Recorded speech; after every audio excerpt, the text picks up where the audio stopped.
What is up, Fanatics? I know the game is not over. There could be a miraculous comeback here. Iowa State is, at the time of me recording this, I apologize to the podcast audience. Iowa State is down 9 at the 2-minute warning. They just failed an onside kick attempt, and there's 2 minutes to go. So it looking pretty dire. If for some reason this thing becomes dated, I will redo postgame and give you guys a second post-game reaction show.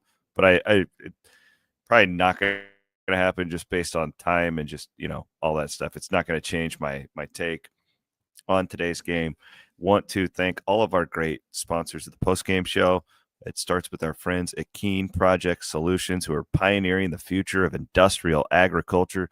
Engineers and project managers, you can join a team where your passion for ag drives innovative engineering and constructions. You can learn more about making a difference with Keen. That's spelled K-E-E-N. Also, my friends Clay and Chase Natuzel, financial advisors with Raymond James, helping cyclones all over the state of Iowa. And my guy Chase is located there in Bondurant. Saw him the other day. Shout out to you guys. Thank you so much for the sponsorship. Central States Roofing as well. And also Carl Auto Group as let's talk about it is funny how it all works, because even like in the comments, so Iowa State's going to lose this. Right now it's 45-36. I mean, I'm assuming Kansas is just going to sit on the ball here, whatever. And Rocco's getting crushed in my comment section in my Twitter, and we'll talk about him. He hasn't been great for a while now, and we'll talk about that, my theory on that. But we have to have a long talk here tonight about Iowa State's defense, because to me, Iowa State got back within 10 there in the fourth quarter, and it was starting to get a little interesting. And they did get that stop, and then Rocco throws the pick six, and here we are. But like the offense still today, despite its losing this game, dropping second in a row, 461 yards, 383 yards through the air, 3 touchdowns. Rocco, 65% completion percentage, numbers that we would all take any day. You'd take them. Now, you're not running the ball well. Got to talk about that. I think a big problem here is you got behind so much early that it really limited what Iowa State could do with its offensive game plan. You got a little bit desperate. I think we could question some coaching decisions to kick field goals 2 games in a row now, like inside the 5-yard line. When your defense can't stop a nosebleed, that's a tough decision, I think, at least. And I think that's one that you've got to, consider going for it in the next couple weeks. We'll get to all that. I want to talk about this Iowa State defense because, like, I'm not just gonna come here and take a flamethrower. It's not my style. You guys know that. I see a lot of you in the comments. That's what you want. You have to look at this with, some sensibility where, today, without Verdon, Dom Orange wasn't out there. The linebackers are just battered at this point. I think they have to remember that game. It was the Texas game, Campbell's second year. We've talked about it. And they just made a completely different shift in philosophy defensively over the course of a week. And then they come out and beat Baker Mayfield in Oklahoma the next week with Kyle Kemp, right? Wait a minute. No, it was after the Akron game, and then they went to the Texas game. And I just wonder, because I guess my analysis on the defense right now is it's so beat up. They have so many injuries.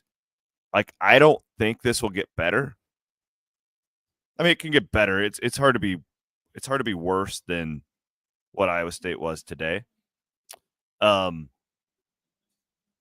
guess what I'm saying is I just wonder, it's like if you're John Haycock and Matt Campbell and whoever's in that room, do you come together like to get ready for next week and just completely change it all?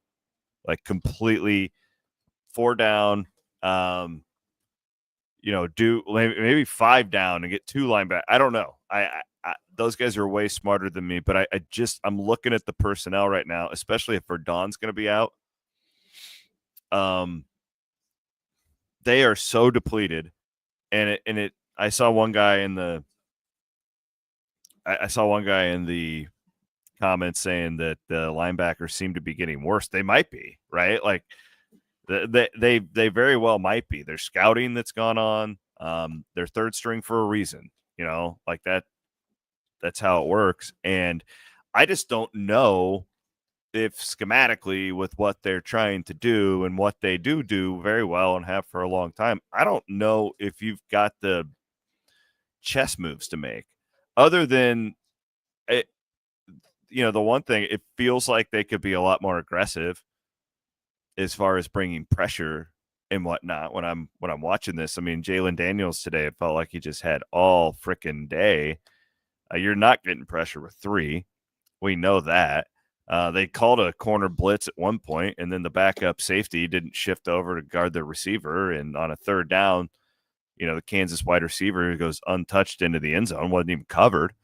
So, like, I don't know. Like, that might – in the first half, I was super disappointed because it just looked like Iowa State was completely unprepared, out of position. In the second half, it was just like, God, like, I don't know what you could do at this point other than revamp things. And I just wonder if you're at that spot. What's so fascinating about this is that going into today, Iowa State was the number 1 ranked defense in the Big 12. That is a fact, right? So, like, they've given the injuries, given everything. It's been a really good year for that group.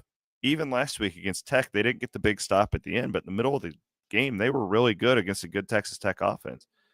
But today, we thought Leipold would have a really good plan. We thought coming off of a bye, we thought that this would be a desperate Kansas team. I mean, just completely exposed Iowa State's defense in ways that we haven't seen. Like, the amount of space between Kansas's wide receivers and Iowa State defenders was truly baffling for the majority of that football game. So again, like, I'm getting all these texts and people asking about Rocco Beck. Rocco had 383 yards, 65% completion percentage while he was, running for his, like, he's not the problem. Like, this is, to me, this is a defensive thing. Cause it's like, listen, when you have 461 yards of offense and you score 36 points, like, you should at least be in the football game. And I know that Iowa State only lost this one by 9, but it didn't feel like they lost the game by 9. It felt like they lost the game by 20. Right. So, like, to me, like, yeah, I think Iowa State's offense will continue to put up numbers. I think they'll continue to, move the football. Like, they did 7.4 yards per play today by the Iowa State offense. Like, that's good. That's really good. But you got to be better in the red zone. You can't have the big turnover, which Rocco did again today.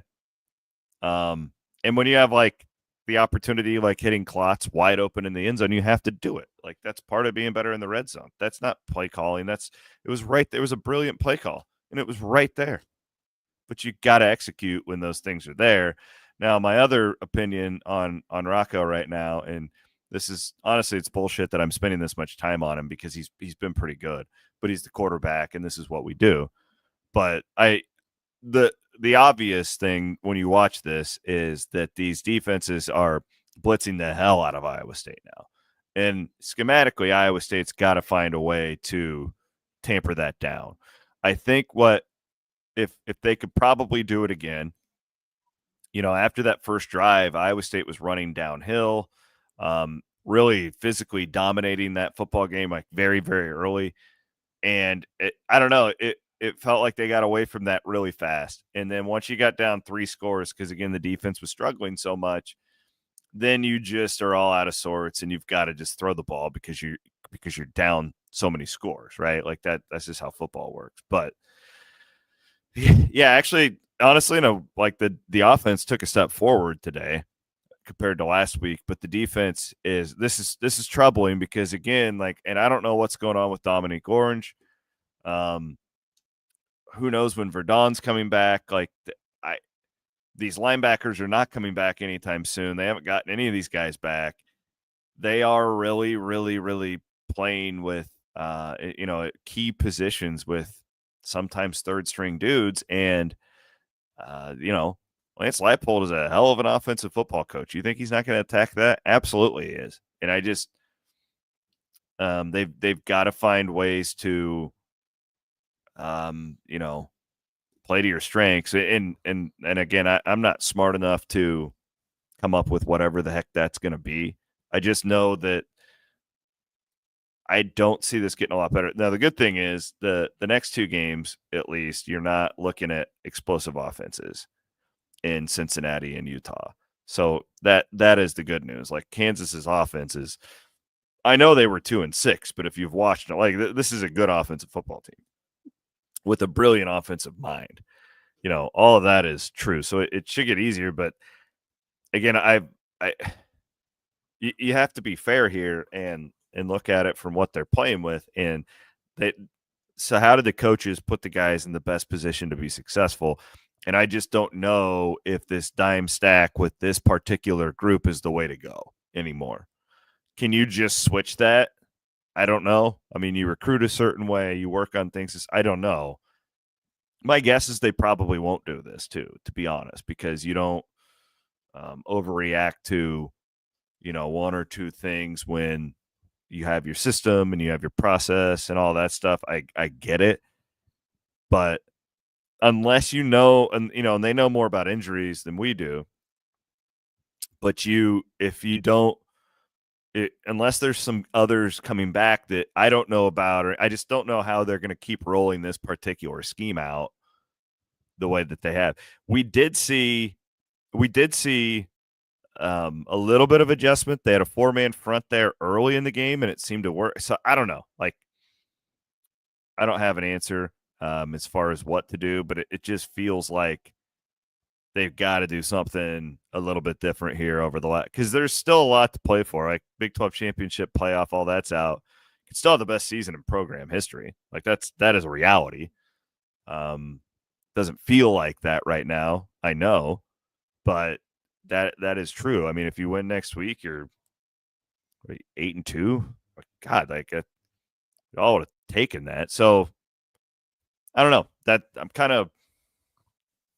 I know I'm just kind of spinning here, right? Like, I'm kind of spinning my wheels. Frustrated, like all of you, that this isn't the trip to Kansas City that anybody had in mind. But I also, it's just, it was a really terrifying week prepping for this game when you just kept looking at everything and you're like, they're 2-6 and a 2-point underdog. Like, that's a really terrible sign. And Vegas nailed it. Those guys are really smart. And this was a mismatch. Like, this felt like a mismatch today, which is really weird. It didn't look like a 7-1 team versus a 2-6 team. In fact, it looked like the other way around. Right. So, yeah, we'll get back at it next week. Bloom and I'll break it all down for you tomorrow night as well. Again, like, it's not my anticipation that they make some sort of big schematic change, but man, I don't know where you go from here, especially if Orange isn't coming back. If who